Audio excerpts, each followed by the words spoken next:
Thank you for joining Wars of the Rosies, and the following comes from Horizon, the magazine of useful and intelligent living. Articles by Manly P. Hall, January 1942. How scientific is science? Science still looks upon metaphysics as an abstract dream, whereas its knowledge exists as demonstrable fact. By the very nature of wartime emergency, it is a certainty that invention and engineering will develop astounding new techniques and perfected devices. In this all-out effort, science no doubt will concentrate almost wholly in the field of physics, with little or no stimulation to be expected in the realm of metaphysics. The gateway to the supernatural stands wide open. A change in science's attitude is overdue. Science to the average individual is a word that stands for certainty and not abstraction. It means the material fact. It is assumed to be based in mental honesty. What the man of science says is not considered to be his opinion, but his findings based upon years of laboratory experiment and study.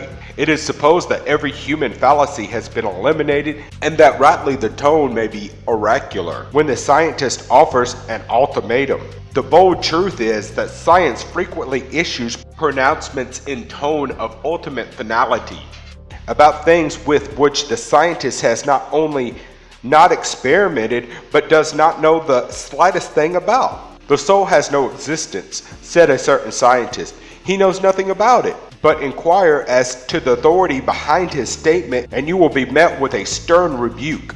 You are not to question science. In an attribute of infallibility, men have long been palming off their opinions as cosmic fact.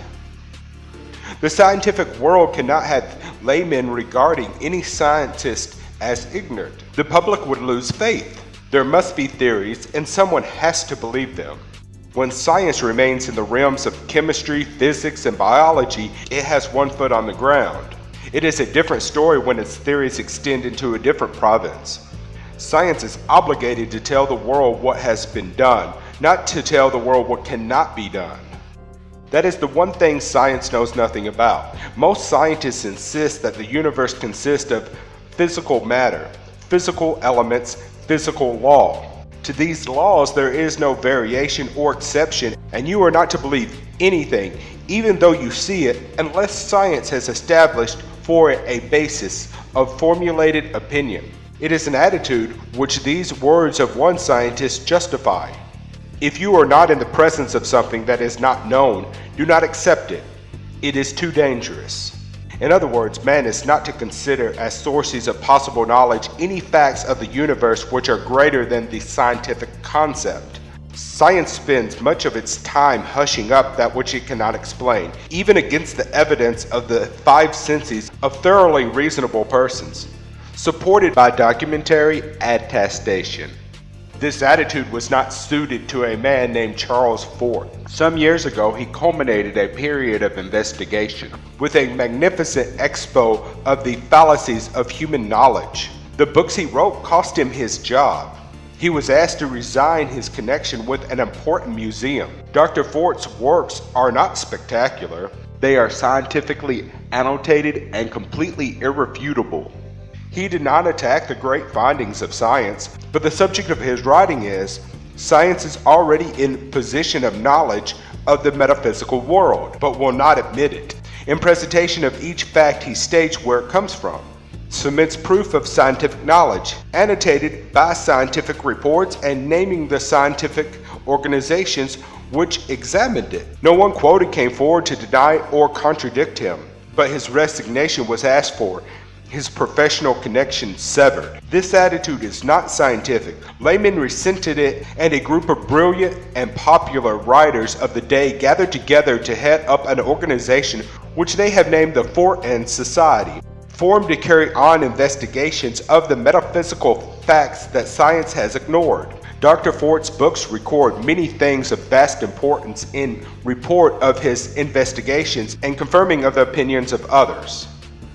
One discovery is, it is possible for solid objects to be moved instantaneously across the earth. It is possible for a human being to move from one side of the earth to the other instantly.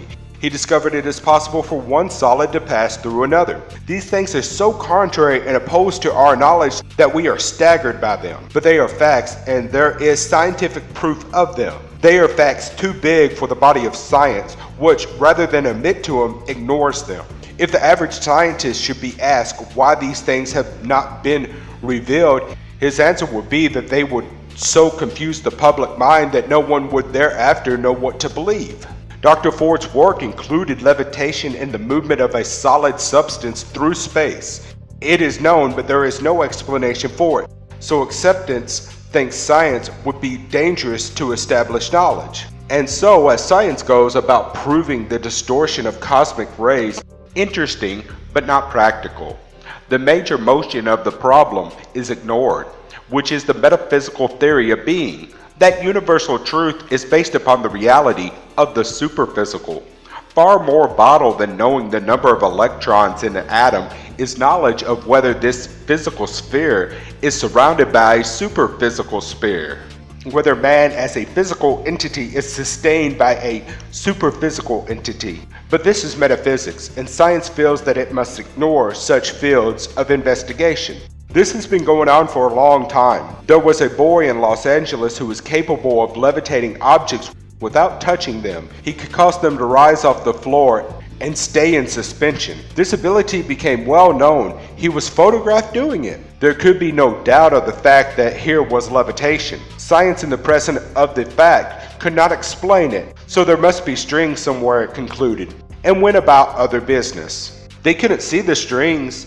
No one else has been able to find them, but it's better for science to believe in strings than pursue what the layman thinks is the end of science knowledge. Actually, in many times, in many places throughout the world, wherever knowledge refutes accepted beliefs, science keeps to the accepted beliefs.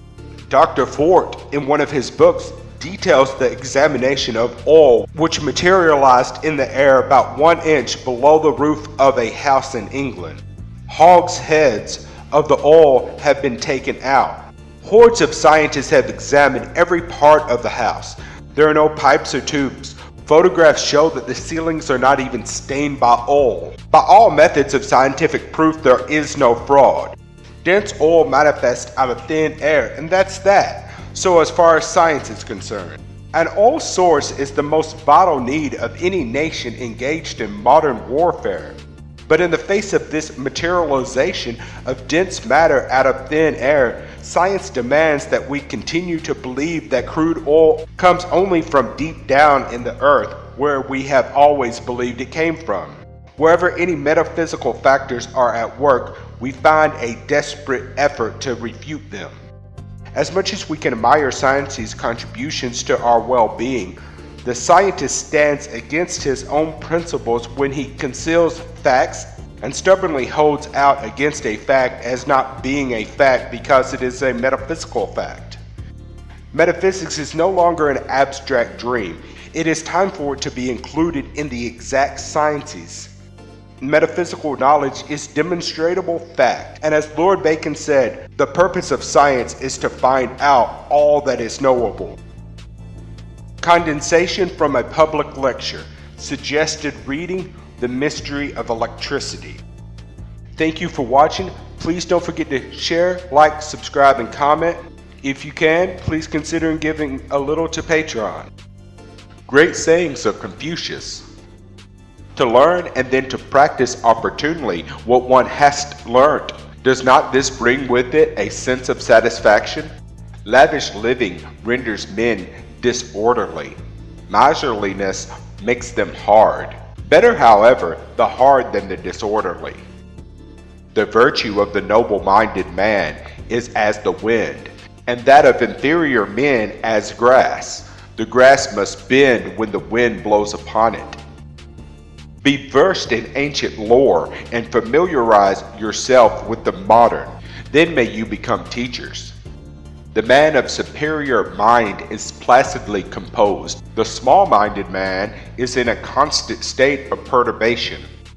Learning without thought is a snare. Thought without learning is a danger.